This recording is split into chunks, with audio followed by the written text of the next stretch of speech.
Maagang sinimula ng ilang team events ng Cavra Meet 2026 tulad ng basketball games dahil ginaganap ito sa open area ng Santiago Sports Complex kumpara nung nakaraang taon na naginanap sa loob ng University of La Saleta.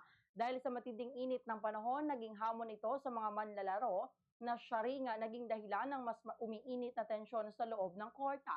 May ilang insidente ng girian sa pagitan ng mga players dahilan upang agad na mamagitan ng mga officiating at technical officials.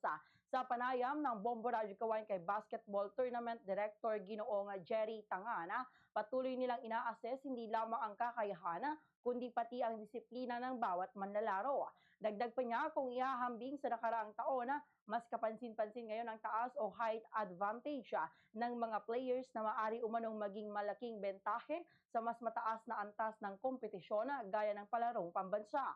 Sa ngayon, nagpapatuloy ang evaluation ng mga atleta habang inahahanda ang mga ito para sa mas maigpit na laban sa mga susunod na araw. Ganitong bahagi ng pahayag ni Ginoong Jerry Tangana.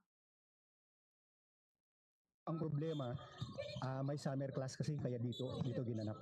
Kasi nakaka-istorbo naman. Kaya dito naganap. So, anong adjustment na ginagawa ninyo ngayon, sir? Ang adjustment na ginawa namin, kasi yung nga, athletes first kami, pati technical official first. So, ang ginawa namin, pina-early namin ang schedule, which is 6 a.m. in the morning. Maaga talaga.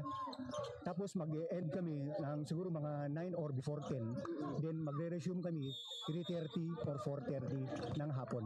Hanggang gabi na yun, 10 or 11 na yun ng gabi. Fast Paradyo Bombo!